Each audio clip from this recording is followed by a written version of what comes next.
कर्म, योग, ज्ञान आदि के जितने भी साधन हैं, उनका अनुष्ठान न करके भी यदि कोई साधक भक्ति के अंग अनुष्ठान से कर्म का फल चाहे, योग का फल चाहे या ज्ञान आदि साधनों के फल की कामना करे, तो भक्ति का अनुष्ठान उसे उन साधनों का फल प्रदान कर देता है। इससे कर्म, योग एवं ज्ञान आदि की अपेक्षा भक्ति साधन की शक्ति की प्रधानता सूचित होती है। श्रीमद् भागवत में कहा गया, न साध्यति माम योगो न सांख्यम धर्म उद्धव न स्वाध्यायस्तपस्त्यागो यथा भक्तिर्ममोर्जिता।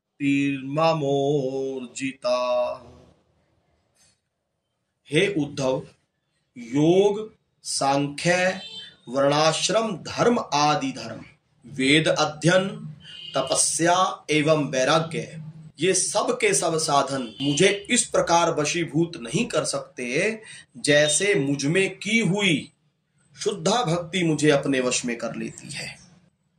इस प्रमाण से तो स्पष्ट भाव से जाना जा सकता है कि अनेक प्रकार के साधन मार्गों की अपेक्षा भक्ति में भगवान को वशीभूत करने की सर्वाधिक शक्ति है।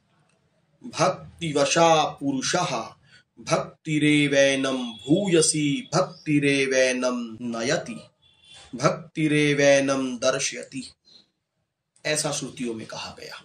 भक्ति अनंत प्रकार की होती है। जिस किसी भी प्रकार से भगवान में मन लगे उसका नाम भक्ति। येन केन प्राक्रेण मनः कृष्ण निवेश है। जिस किसी भी प्रकार से हो मन का भगवान में लगाना, इसका नाम भक्ति है। अब इसके अनेक साधन हैं, इसलिए तरह तरह की भक्ति का वर्णन है। कहीं 10 भक्ति, कहीं 30 प्रकार की भक्ति, कहीं 64 प्रकार की भक्ति, लेकिन उन सब में 9 प्रकार की भक्ति चैतन्य चरितामृत में कहा गया। भजनेर मध्य श्रेष्ठ 9 भक्ति कृष्ण कृष्ण प्रेम दिते धरे महाशक्ति तार मध्य सर्वश्रेष्ठ नाम संकीर्तन निरअपराध नाम हेते हय प्रेम धन। भक्ति के अनुष्ठानों में भी 9 भक्ति सर्वश्रेष्ठ मानी गई है। 9 भक्ति ये प्रहलाद जी की बताई हुई है। भागवत में प्रहलाद जी ने 9 भक्ति का वर्णन किया है और सब आचार्यों ने इसको स्वीकार किया है। श्रवणम कीर्तनम विष्णु स्मरणम पाद सेवनम अर्चनम वंदनम दास्यम सख्य आत्मनिवेदनम इति पुंसार्पितः विष्णु भक्तिश्चेन्नवलक्षणा। प्रहलाद जी कह रहे हैं कि भगवान की भक्ति के 9 भेद हैं। श्यामा श्याम के नाम, रूप, गुण, लीला, धाम और जन, इनका श्रवण, कीर्तन, स्मरण, चरणों का सेवन, पूजन, वंदन, उनका दास्य, उनका सख्य और आत्मनिवेदन, ये 9 प्रकार की भक्तियां यदि श्यामा श्याम के प्रति समर्पण के भाव से की जाए तो उसी को मैं उत्तम अध्ययन मानता हूं, ऐसा प्रहलाद जी ने कहा। अब इसी भक्तियों को सब आचार्यों ने स्वीकार किया है। सेवक जो महाराज सेवक वाणी में कह रहे हैं, साधन विविध प्रयास ते सकल बिहावही श्रवण कथन सुमिरन सेवन चित लावही अर्चन बंदन अरुदासंतन सख्य और आत्मा समर्पण ये 9 लक्षण भक्ति बढ़ाई तव तीन प्रेम लक्षणा पाई। अन्य समस्त साधनों का प्रयास छोड़ करके, साधन विविध प्रयास ते सकल विहावही, समस्त साधनों को छोड़ करके, अन्य साधनों का प्रयास छोड़ करके श्रवण, कथन, सुमिरन, इनके सेवन में चित्त लगाना चाहिए। अर्चन, वंदन, अरुदासंतन, सख्य और आत्मसमर्पण, ये 9 प्रकार की भक्ति है।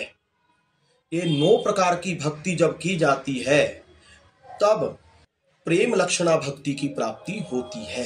श्री कृष्ण नाम का बार बार श्रवण करना, नाम की महिमा का श्रवण करना, नाम की विधि का श्रवण करना, किस प्रकार से नाम जप किया जाता है ये सुनना समझना, नाम का कीर्तन करना, नाम का स्मरण करना, नामी का स्मरण करना, ये स्मरण भक्ति है। नाम का श्रवण, कीर्तन, स्मरण युक्त करना चाहिए, चिंतन युक्त करना चाहिए। नाम की वंदना करना, नाम का पूजन करना, नाम की दास्ता स्वीकार करना, नाम के प्रति अपनापन करना और नाम को अपने आप को समर्पित कर देना, ये 9 प्रकार की भक्ति जब दृढ़ होती है, बढ़ती है, तब हृदय में नाम के प्रति प्रेम लक्षणा भक्ति का उदय होता है। चेतन चरितामृत में भी कहा गया कि भजनेर मध्य श्रेष्ठ नवधा भक्ति, कृष्ण कृष्ण प्रेम दिते धरे महाशक्ति, तार मध्य सर्वश्रेष्ठ नाम संकीर्तन, निरअपराध नाम हेते हय प्रेम धन। भक्ति के अनुष्ठानों में नवधा भक्ति श्रेष्ठ है, जो श्री कृष्ण के एवं श्री कृष्ण प्रेम के प्रदान करने की महान शक्ति रखती है। उन नवधा भक्ति में भी श्री नाम संकीर्तन सर्वश्रेष्ठ है। अपराध रहित होकर के नाम संकीर्तन करने से प्रेम धन की प्राप्ति होती है। यहाँ तक कि नवधा भक्ति की पूर्णता श्री नाम संकीर्तन से ही होती है। नाम से ही नवधा भक्ति पूर्ण होती है। इसके 4 कारण बताए गए। पहला, नाम संकीर्तन के प्रभाव से शीघ्र ही प्रेम का उदय होता है और उसके फलस्वरूप सुखपूर्वक श्री वृंदावन धाम में श्यामा श्याम की प्राप्ति हो जाती है, उनकी सेवा प्राप्त होती है, क्योंकि सेवा प्रेम से ही होती है। नंबर 2, प्रेम के अंतरंग साधनों में स्मरण ही श्रेष्ठ साधन है, किंतु जीव का चित्त अत्यंत चंचल होने के कारण वह सम्यक रूप से सिद्ध नहीं हो पाता। स्मरण के लिए चित्त का एकाग्र होना आवश्यक है। तो नाम संकीर्तन से चित्त निश्चित रूप से एकाग्र हो जाता है, क्योंकि वाक इंद्रिय ही समस्त बाहर्य इंद्रियों की एवं चित्त आदि अंतर इंद्रियों की चालक है। इसलिए ये वाक इंद्रिय ही चित्त को चंचल करने में प्रधान है और ये नाम संकीर्तन से संयम में आ जाती है। इस प्रकार नाम संकीर्तन भक्ति के अंतरंग साधन स्मरण तक पहुंचाने में परम अनुकूल है। नाम से ही चित्त एकाग्र होता है और रूप ध्यान अति शीघ्रता से हो सकता है। नंबर 3, जैसे अन्य साधनों को करने के लिए निर्जन स्थान चाहिए और साधक अकेला रह के ही अनुष्ठान कर सकता है, किंतु नाम में यह दोनों बातें नहीं है। निर्जन स्थान हो तब भी ठीक है और भीड़ भाड़ में हो तब भी ठीक है। नाम संकीर्तन दोनों अवस्थाओं में किया जा सकता है। अकेला हो व्यक्ति तब भी नाम संकीर्तन कर सकता है, नाम जप कर सकता है, और 2-4 व्यक्ति हो तब भी नाम संकीर्तन कर सकते हैं मिलकर के। नंबर 4, नाम का अमृत जिह्वा पर प्रकट होकर के अपने मधुर रस्ते समस्त इंद्रियों को सम्यक रूप से पल्लवित कर देता है। नाम जप करते करते जिस रस की प्राप्ति होती है वो रस धीरे धीरे धीरे धीरे समस्त इंद्रियों को भी उस नाम में लगा देता है। नाम गाओ नामी पाओ गोविंद राधे भिक्षुपाद न्याय प्रसारण बता दे। पहले जिह्वा के द्वारा नाम का गान करो। नाम का गान करते करते फिर धीरे धीरे धीरे धीरे वो नाम का अमृत हृदय में चला जाता है। जैसे रसगुल्ले को जान के या अनजान में मुंह में रख लो तो धीरे धीरे उसका रस अंदर चला जाता है, ऐसे ही नाम का जप करते करते धीरे धीरे वो नाम अमृत हृदय में अपने आप चला जाता है और हृदय में जो विराजमान वासनाएं हैं, कामनाएं हैं, काम क्रोध लोभ इत्यादि जो भी दुर्गुण हैं उन सबको वहां से हटा देता है। जैसे वेद में एक भिक्षुपाद प्रसारण न्याय है। एक भिखारी पेड़ के नीचे बैठ गया, अब एक त्रिपाल लगा ली, फिर धीरे धीरे चबूतरा बना लिया और फिर धीरे धीरे धीरे धीरे वहां महाराज कुटिया बन जाती है, यानी उस पर अपना अधिकार कर लेता है। ऐसे ही ये नाम जब करते करते करते करते धीरे धीरे धीरे धीरे हृदय में प्रवेश करके हृदय में अपना अधिकार जमा लेता है। इससे जो रस की प्राप्ति होती है उसके कारण नाम में आसक्ति हो जाती है। नाम का संकीर्तन करने के लिए, नाम का जप स्मरण करने के लिए नाम दीक्षा आदि की अपेक्षा नहीं रखता है कि भाई दीक्षा लिए बिना नाम असर नहीं करेगा, नाम अपना प्रभाव नहीं दिखाएगा। ऐसी बात नहीं है। नाम के विषय में, मंत्र के विषय में तो है कि मंत्र पुनश्चर्या आदि दीक्षा आदि की अपेक्षा रखता है, परंतु नाम नहीं रखता है। नाम के लिए पद्यावली में कहा गया, नो दीक्षा न च सत्क्रियाम न च पुनश्चर्याम नागीशते। और चेतन चरितामृत में भी कहा गया, दीक्षा पुनश्चर्या विधि अपेक्षा ना करे।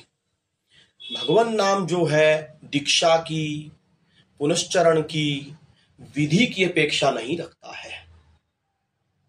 नाम के लिए सत्क्रिया अनिवार्य नहीं है, इसलिए नाम संकीर्तन सर्व सुलभ है। कोई भी हो, कैसा भी हो, कहीं भी हो, नाम संकीर्तन, नाम जप, नाम स्मरण कर सकता है। नाम उच्चारण करने से समस्त पाप दूर हो जाते हैं। जिह्वा से स्पर्श होते ही नाम अपना फल प्रदान करता है। जैसे कि कहा गया है, हरि हरतिति पापानि दुष्ट चित्तेरपि स्मृतः अनिच्छनपि संस्पृष्टो देहत्येव हि पावकः। हरि नाम जप कीर्तन स्मरण करने मात्र से ही पापों को नष्ट कर देता है। जैसे अग्नि कोई जानकर छुए, चाहे अनजाने में छू ले, और चाहे कोई जबरदस्ती उसको आग में धकेल दे, तो अग्नि उसको जला ही देती है। इसी प्रकार नाम संकीर्तन तुष्ट चित्त से भी बिना दीक्षा, बिना पुनश्चरण आदि के भी किया जाए तो भी वह समस्त पापों का नाश कर देता है। नाम संकीर्तन देश काल पात्र आदि की अपेक्षा नहीं रखता। हरि भक्ति विलास में कहा गया, अनन्य गतयोर्मृत्या भोगिनोऽपि परन्तपः ज्ञान वैराग्य रहिता ब्रह्मचर्यादिवर्जिता सर्वधर्मोज्झिता विष्णोर् नाम मात्रेक जल्पका सुखेन यां गतिं यान्ति नताम् सर्वे अपि धार्मिकाः। जो अनन्य गति नियत विषय भोगी है, पर पीड़क है, ज्ञान वैराग्य से रहित है, ब्रह्मचर्य शून्य है एवं सर्वधर्म त्यागी है, वे भी यदि केवल श्री नाम संकीर्तन करें तो अनायास ही ऐसी गति को प्राप्त कर लेते हैं जो अन्य अन्य धर्मनिष्ठ व्यक्तियों को भी दुर्लभ होती है। अभिप्राय यह है कि कैसा भी व्यक्ति, कैसा भी स्थान, किसी भी समय, किसी भी अवस्था में नाम संकीर्तन करके परम गति को प्राप्त हो सकता है। स्त्री हो, शूद्र हो, चंडाल हो या कोई और हो, किसी भी पाप योनि से क्यों ना आया हो, नाम संकीर्तन से कृतार्थ हो जाता है। नाम में स्थान की पवित्रता व अपवित्रता का कोई विचार नहीं है कि कहाँ नाम जप किया जाए। कहीं भी अशुद्ध से अशुद्ध अवस्था में भी नाम जप किया जा सकता है। पाखाने में भी, मैखाने में भी, हर जगह नाम संकीर्तन, नाम जप किया जा सकता है, क्योंकि नाम परम पवित्र है, पतित पावन है, वह समस्त अपवित्रताओं को दूर करने वाला है। हरि भक्ति विलास में फिर कहा गया, न देश काल नियमो न शोचा शोच निर्णय, परम संकीर्तनादेव राम रामेति मुच्यते। नाम में देश काल का कुछ भी नियम नहीं है, शोच अशोच आदि अवस्थाओं का कोई विचार नहीं है। नाम समस्त अवस्थाओं में विधेय है, अर्थात नाम समस्त अवस्थाओं में लिया जा सकता है। नाम में देश काल पात्र अवस्था का कोई विचार नहीं है, इसलिए नाम परम स्वतंत्र है, परम उपाय है। नाम नम धातु से बनता है। नम धातु का अर्थ है झुकना। नमयति इति नाम, जो झुकाने वाला है उसे नाम कहते हैं। नाम जो है, नाम लेने वाले भक्त एवं नामी भगवान दोनों को झुका देता है। अर्थात नाम ग्रहण करने वाले साधक के हृदय में देह अभिमान रूप जो पर्वत है वो नष्ट हो जाता है, उसके हृदय में दैन्यता आ जाती है और नाम भगवान के हृदय में, नाम जापक, नाम के साधक के प्रति करुणा का, दैन्यता का भाव उत्पन्न कर देता है। इस प्रकार नाम, नाम जापक और नामी दोनों को एक स्तर पर ले आता है। तो एक स्तर पर होने से ही दोनों में प्रेम होता है, यानी दोनों को प्रेमी बना देता है। नाम दोनों को प्रेमी बना देता है। ये नाम की असाधारण कृपा है। और एक और नाम की असाधारण कृपा है कि नाम यद्यपि दिव्य है, चिन्मय है, राधा कृष्ण नाम है, गोविंद राधे चैतन्य रस विग्रह सो बता दे। राधा कृष्ण का नाम चैतन्य है, रस का विग्रह है साक्षात। तो ऐसा दिव्य चिन्मय होने पर भी इच्छा करने मात्र से नाम जिह्वा पर तत्काल प्रकट हो जाता है, इन प्राकृतिक इंद्रियों में आविर्भूत हो जाता है। भक्ति रसामृत सिंधु में कहा गया, अतः श्री कृष्ण नामादि न भवेत् ग्राह्यमिंद्रिये, सेवोन्मुखे हि जिह्वादो स्वयमेव स्फुरत्यदा। भगवान नाम दिव्य है, जीव की प्राकृतिक इंद्रियों से ग्रहण नहीं हो सकता, किंतु जो जीव नाम की इच्छा करता है तो नाम कृपा करके उसकी जिह्वा आदि इंद्रियों पर स्वयं ही प्रकट होकर के नृत्य करने लगता है। इस प्रकार ये नाम की विशेष कृपा है। नाम स्वयं प्रकाशक है। कभी कभी इच्छा ना होने पर भी प्रकट हो जाता है, जैसे स्वप्न में नाम, जम्हाई लेते समय, घबराहट में, गिरते समय अपने आप मुख से नाम उच्चारित हो जाता है। नाम की ये असाधारण कृपा है।